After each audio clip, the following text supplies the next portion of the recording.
අපේ අම්මලා විවාහ වෙන්න කලින් තරුණ ගැහැණු ළමෙක් වෙලා ඉන්න කාලේ මොන විදිහට ජීවත් වෙන්න ඇතිද?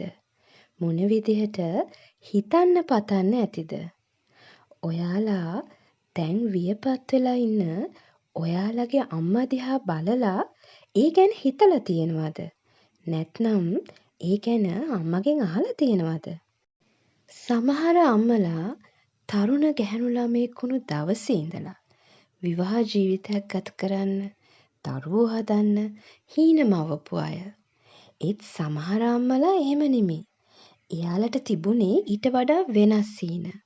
පුළුවන් තරම් ඉහළට ඉගෙන ගන්න, ලෝකෙ වටේ තනියම සංචාරය කරන්න, තමන්ට රටට සේවය කරන්න පුළුවන් රස්සාවක් කරන්න, එහෙමත් නැත්නම් හොඳට සල්ලි හම්බ කරලා සැහැල්ලුවෙන් විනෝදෙන් තනියෙන් ජීවත් වෙන්න.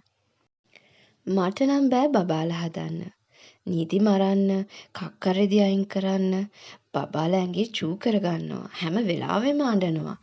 මට නම් ඒ නිසා බබාලා එපා.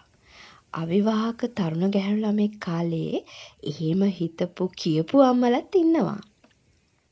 ඒත් එදා එහෙම හිතපු අම්මලා අපි යාළගේ කුසට ආවට පස්සේ කොච්චර කැපකිරීම කළාද? මුල් කාලේ සමහර අම්මලාට හරියට කන්න බෑ, උයා ගන්න බෑ. දවසම වමනේ දානවා. සමහර අම්මලාට කන්න කොච්චර ආස වුණත් කන්න කෑම ලැබිලා නෑ. අපි බඩේදී එන්න ලොකු වෙද්දී එයාලට හරියට නිින්දක් නෑ. කකුල් ඉදිමෙනවා, රූපේ සම්පූර්ණයෙන්ම වෙනස් වෙනවා. අපි හම්බ වුණාට පස්සෙත් එයාලා කොච්චර නිදි මරනවද? සමහර අම්මලාට අපිට දෙන්න කිරි තිබුණේ නැහැ. සමහර අම්මලාට කිරි දෙන කාලේ හොඳ ගුණදායක කෑම තිබුණේ නැහැ. ඒ නිසා එයාලා කොච්චර දුක් වෙන්නේ නැද්ද? සමහර අම්මලාට ඒ කාලේ තමන්ගේ අම්මගෙන්වත් සහයෝගයක්, ආදරයක්, කරුණාවක් ලැබිලා නැහැ. සමහර අම්මලාට එයාගේ මහත්තයවත් නැහැ. එයාලා අපිව හදාගන්න තනියම සටන් කරන්න ඇති. සමහර අම්මලාට ඒ කාලේ විෂාදයක් හැදෙන්න ඇති. අපි ලොකු වෙන්න අම්මා නිදහස් වෙනවද? නෑ. ඊට පස්සේ එයාගේ සටන අපිට උගන්වන්න, අපිව සාර්ථක කරන්න, අපිව හැම තැනකදීම දිනවන්න.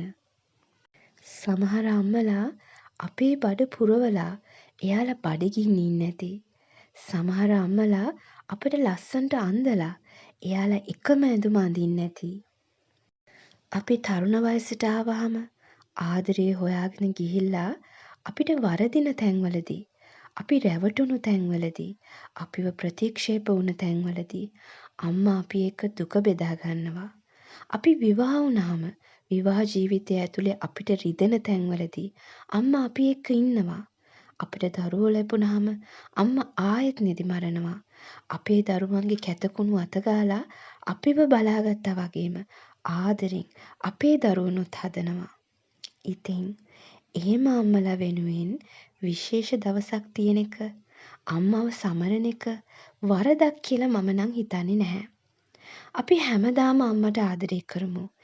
ඒත් මව්වරුන්ගේ දවසේ, අම්මගේ උපන්දිනේ දවසේ එයාට තෑග්ගක් දීලා, එයා ආස තැනකට එයාව අරන් ගිහිල්ලා, ආස දේවල් කන්න අරන් දීලා, ඒ විශේෂ දවස් අම්මා එක්ක සමරමු.